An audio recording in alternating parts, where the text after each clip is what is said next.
Hello everyone. So today I'm going to be talking about the async-await feature in the Microvium JavaScript engine.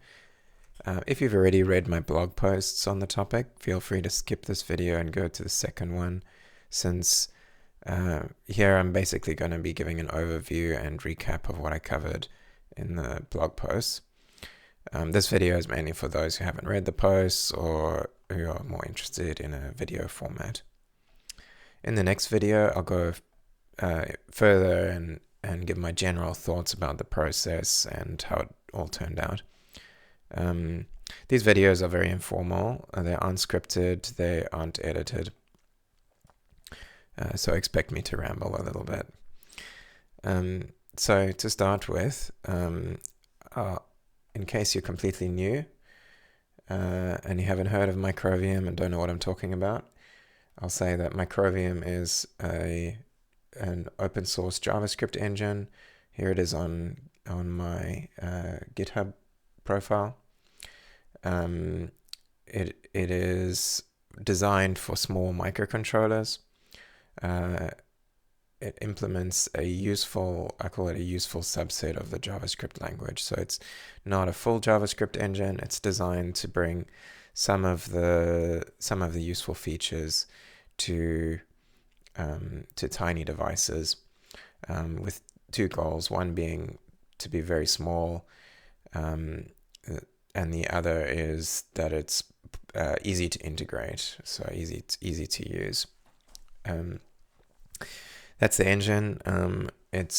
Although it supports a subset of the ECMAScript spec, it includes a bunch of useful things. It includes modules like import, export modules.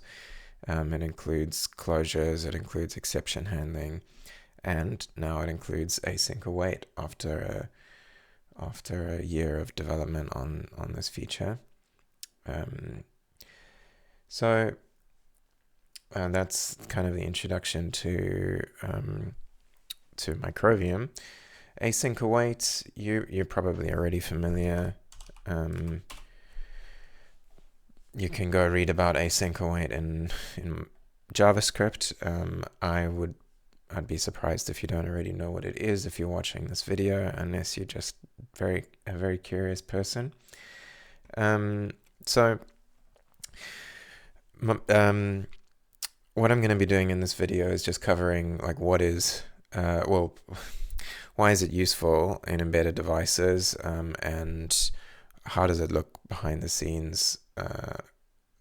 Not my process behind the scenes, but the actual engine implementation.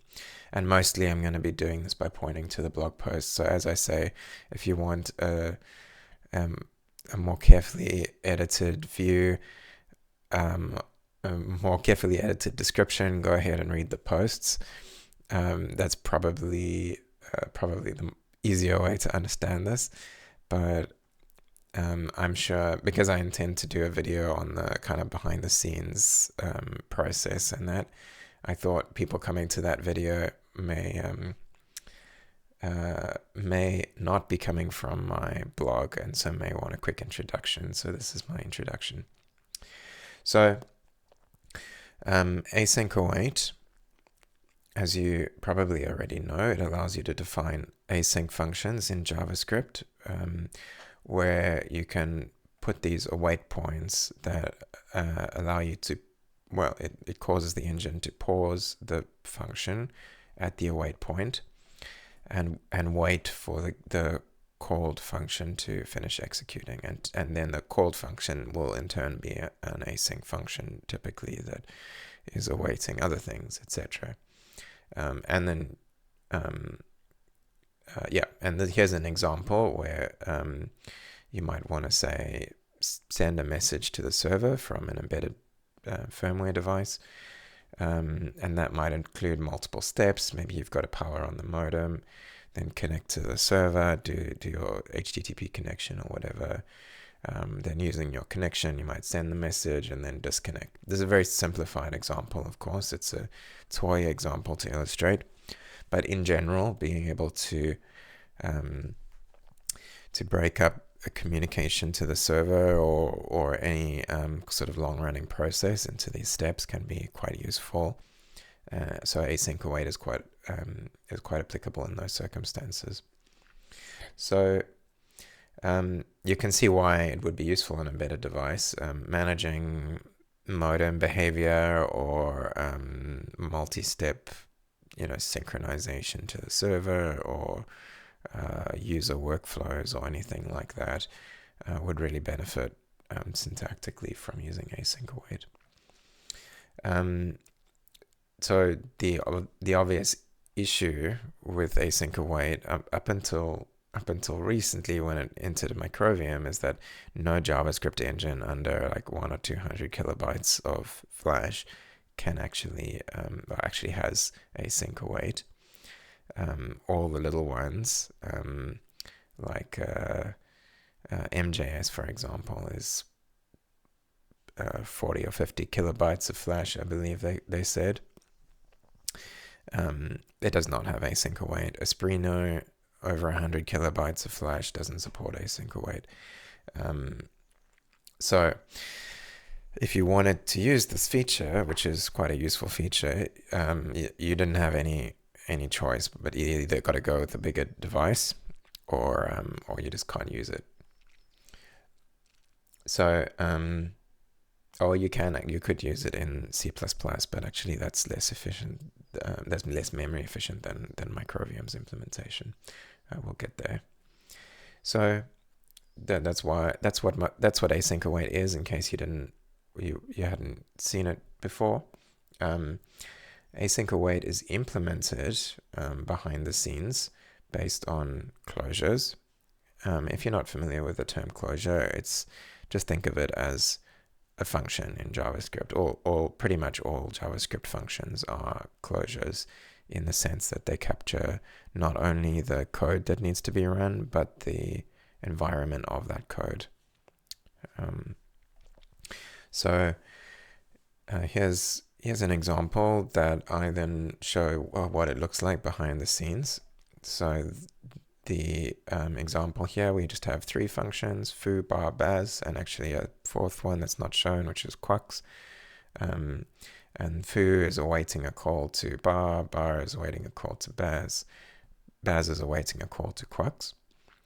And under the hood, when this is in its awaiting state, once the whole calls, once you've called foo and it's activated all of these on the I'll say on the stack, they're activated on the heap, then the memory structure in memory looks like this in this example. So if we look at one of them, let's say bar. So bar is in a state where it's paused and waiting for baz to complete. And in that paused state, it's got in memory this 2-slot structure. A slot in Microvium is 2 bytes.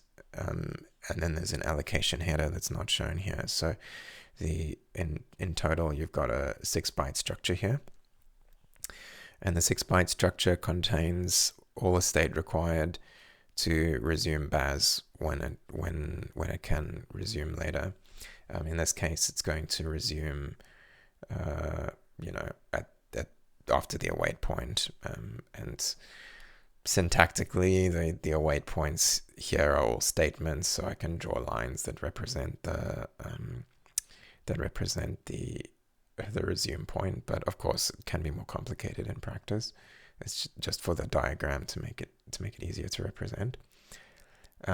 So it has one pointer to represent where in the bytecode that it's got to continue, and then one pointer to say, well, when bar finishes, what happens? And it's gonna what happens is that when bar completes, in this case by just reaching the end of the function, but also in general it could be end of this function. In general it could be an explicit return statement or an exception or something. When it completes, it's gonna be continuing foo, and foo is also foo is also a suspended async function. And it also has its resume point as the same structure again. And this structure in Microvium is callable. It is a function type. It follows the same structure as closures, as I've mentioned. So the callback that for when bar completes is actually the continuation for continuing foo. So when bar completes, it will call back the continuation of foo essentially. So let me say that differently. When an async function is suspended, its representation in memory is a function such that when you call that function, it will resume the suspended function, if that makes sense. There's two different functions there. There's foo as a function, and there's foo continuation as a function. Foo continuation is different to foo. When you call foo continuation, you're continuing a previous call to foo. When you call foo, you're creating a new continuation. Okay, then if you had to add like and let's say a variable, I hope this is large enough to see. You have to add a variable like here, x. Oh, actually, I can probably open this. If you add if you add a variable within bar, now this is state that also needs to be maintained across the await point. And so that is also included now in the continuation. The continuation is essentially like a stack frame, but it's allocated on the heap, and it's a callable structure. So stack frames are not normally callable.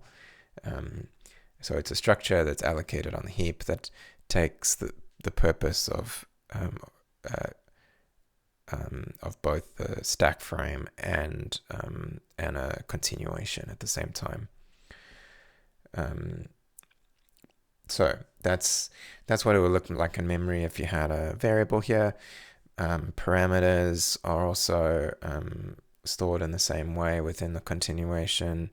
Other local variables and things like that as well would be stored within the continuation. So that's the overall structure. How this works. So like if you are familiar with JavaScript, you may know about promises, and I haven't talked about promises at all here yet. So how can I be describing this async workflow without any promises? And the key to that, if we had to look at the next post, so promises, Microvium has promises too. But what I introduced into Microvium is this thing I call CPS protocol or CPS handshake. So CPS stands for continuation passing style. It's a well-known thing. The continuation passing style basically means providing a callback when you call a function, right? It's really as simple as that. The callback would be a continuation that to continue the called function. And you might do this explicitly if you're writing JavaScript or C code or anything. You might pass a callback. But in this case, we're talking about what the engine does behind the scenes is that it's passing callbacks. So when foo calls bar, it's passing a callback, and the callback is the continuation of foo. So that when bar is called and it instantiates the heap structure representing bar's state, it can record that callback to say, okay, when I'm done, I'll call you. So Microvium has what's called the CPS protocol, that is a negotiation between the caller and the callee to say, firstly, hey, I support CPS. Please call this callback when you're done, if you support CPS as well. So what that means is, so foo is calling bar, but it doesn't know ahead of time that bar is an async function, because in JavaScript, bar could be all sorts of things. I mean, actually, you can statically analyze it here and see that it's an async function. But in general, bar could be a variable that you've assigned to some function dynamically. So it says, hey, I support CPS, so please call this callback when you're done if you support CPS as well. Then chronologically, what happens is the callee will then say, thanks for calling me. Just to let you know, I also support CPS, so I'll call your callback when I'm done. And it does that by returning synchronously. So on the stack, it returns an elided promise. Elided promise is a sentinel value. It's just like a symbol. Microvium doesn't support JavaScript symbols, but it does have a special type for it's used for deleted variables, what's it called? The temporal dead zone. Yeah, temporal dead zone of variables. There's a dedicated type for it, and it's reused here for elided promises as well. So if the callee, if bar returns to foo synchronously saying, giving not a promise but an elided promise, then foo says, okay, you accepted my callback, I don't need to do anything else. So then the await doesn't really need to do anything at that point. Await comes after the call to bar, but there's nothing to do because you've already given the callback to bar. On the other hand, let's say that bar was not an async function, which is perfectly reasonable. The engine will automatically create a promise.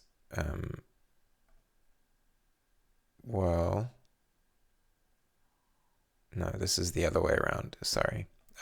This is in the case where foo is not awaiting the call to bar. In that case, when bar is called, it will see that its caller is not an async function because no callback was passed, and the engine will automatically construct a promise, and then let's see what the memory structure looks like here. The callback pointer would now point to the promise rather than directly to the foo continuation. And then if later, so that's in this case where you're not awaiting but waiting the call to bar. Okay, so you're not awaiting the call to bar, but you're later awaiting bar. So awaiting the promise, and so foo continuation will be subscribed to the promise. Anyway, so that I think is the core of it. If you want more detail, you can have a look at the blog posts. I cover the memory structure of promises. I cover how to do native async functions in the host. So in say your C firmware. The short of it is that it's a single line of code you just add, and that gives you access to the callback.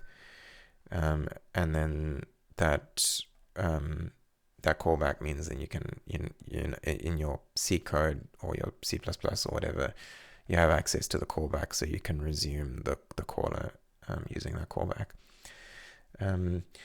And if you read the blog posts, you'll also see that I covered a little bit about the job queue. So when the callbacks are called, they're not actually called directly. Where am I? Here. When a callback is called, it's not a direct call. When Baz completes, it's not going to directly call the continuation of bar. It will schedule it on the job queue. Yeah, it'll schedule it on the job queue, and then the job queue will be executed. And so there's some information here about how the job queue looks in memory, which is quite interesting if you want to read that. And perhaps the thing that I'm most excited about the job queue is that it's invisible to the host. That is that it doesn't add any integration complexity for a user, somebody using Microvium. So go ahead and read that if you want more detail. I think, and one more thing I'll just add is that this way of implementing async functions is relatively unusual among JavaScript engines. I don't actually know exactly how other engines implement it, but if you look at say Node.js on a 64-bit platform, which is not a great comparison, Node.js running V8 in the background. A single suspended async function is 400 to 500 bytes of memory, at least by my measurements. So whatever it's doing, it's not doing something like this where it's passing a continuation behind the scenes, because this could be much more compact. Likely what it's doing is just following the spec sort of more directly, which is to actually construct the promises and the all the closures around the promises, like the resolve handler and the reject handler and all of that. And then closures are full objects, and those need to have their own states and property management and what have you. So that's likely what Node.js is doing, or V8 I should say, but I don't know that for sure. But certainly this kind of approach where you have a where is it here, 6-byte minimal size for a suspended async function, it is orders of magnitude away from what you get in V8, and I strongly suspect that it's that it's also at least an order of magnitude better than any other JavaScript engine. I'm saying sweeping statements there without actually verifying it, but I don't know of any other engine that does something similar to this. So this is quite unique. And on that note, I'll say that if you're watching this and you have your own engine and you want to use this, feel free to reach out if you want more details that I include in the blog post. Also, the engine's open source if you want to have a look at the code. Please just reference me in that as well. Just yeah, you know what I mean. Yeah. Okay. So that's async-await in Microvium. I haven't gone into all the details that I went into in the blog post, but hopefully that gives you a general picture of it. I'll be doing a follow-up video where I talk more about the process, that is how I went about the design, and how I feel it went overall, as a, just my general thoughts on it. See you later.